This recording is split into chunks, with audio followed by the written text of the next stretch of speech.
मैं रवि सर आज आप लोगों के लिए जो वैकेंसी यूपी के अंदर निकल चुकी है एसजीपीजीआई, उसके अंदर एक ओटी असिस्टेंट की वैकेंसी निकली है। जी हाँ दोस्तों, नंबर ऑफ पोस्ट रहने वाली है 81।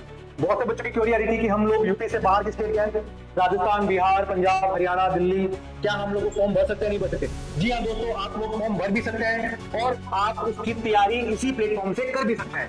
अब रही बात के सर, अगर हम लोग फॉर्म भर सकते हैं लेकिन मैं राजस्थान का हूँ, मैं बिहार का हूँ, मेरी कैटेगरी ओबीसी है, मेरी कैटेगरी एसटी एससी है, मैं जनरल में आता हूँ, तो मैं जब यूपी सरकार के अंदर एसजीपीजीआई तो मैं एग्जाम दूंगा तो मैं किस कैटेगरी के अंदर काउंट होगा? तो आप उसी टॉपिक पे हम लोग चर्चा करेंगे, तो इसलिए इस वीडियो को अंत तक देखना ना भूलें।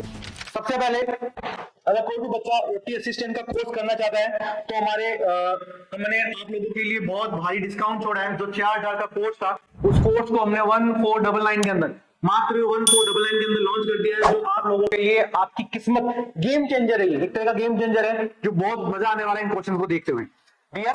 तो सबसे पहले ईडब्ल्यूएस सर्टिफिकेट रूल्स क्या कह रहा है सर? अगर आपके पास ईडब्ल्यूएस प्रमाण पत्र है और वो 2024-25 की आय पर आधारित होना चाहिए, ये लगभग 1 जनवरी 2025 तक क्या होना चाहिए सर? वैध रहना चाहिए। इसके बाद क्या इससे पहले का अनिवार्य नहीं रहेगा।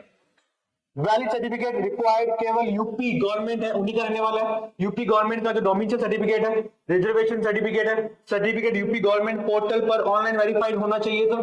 तो वो तो होना ही आपके साथ साथ, अगर आप यूपी के हो तो। और महिला उम्मीदवारों के लिए कास्ट सर्टिफिकेट सिर्फ पिता की ओर का ही क्या होगा सर? वैलिड होगा, पति की ओर का वैलिड नहीं रहने वाला है। इसके साथ ही साथ ये सारे के सारे वो चेहरे हैं जिन्होंने अपनी ड्रीम, अपने सपने को साकार किया है इस प्लेटफॉर्म से जुड़ के। तो मैं चाहता हूं कि आप भी हमसे जुड़े और अपना सपना है वो क्या करें सर? साकार करें।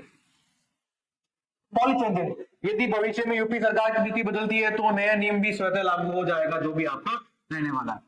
ठीक है?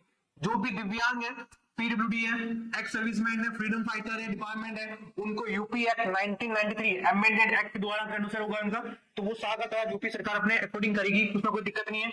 यदि दिव्यांग विद्यार्थी का कोई स्क्रिप्ट चाहिए तो कैंडिडेट को स्वयं स्क्रिप्ट अरेंज करना पड़ेगा। एसजीपीजीआई परीक्षा संस्था में कोई भी तरह का स्क्रिप्ट नहीं देगी। रूल्स ये है जो आपको बता दिए हमने।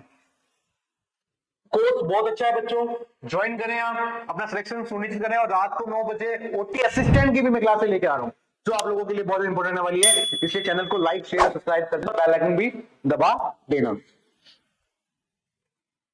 फाइनल रिमाइंडर क्या है कि सभी जो बच्चे अपने डॉक्यूमेंट है वो अपडेट रखें, वेद होने चाहिए, प्रमाण पत्र लेटेस्ट फॉर्मेट में होना चाहिए, वेबसाइट आती रहेगी। और जो भी बच्चे यूपी से बाहर के जितने भी बच्चे हैं, है ना, वो सारे के सारे जनरल में काउंट होंगे। क्या आपको किसी प्रकार का OBC, ST, SC, EWS certificate rule नहीं मिलेगा।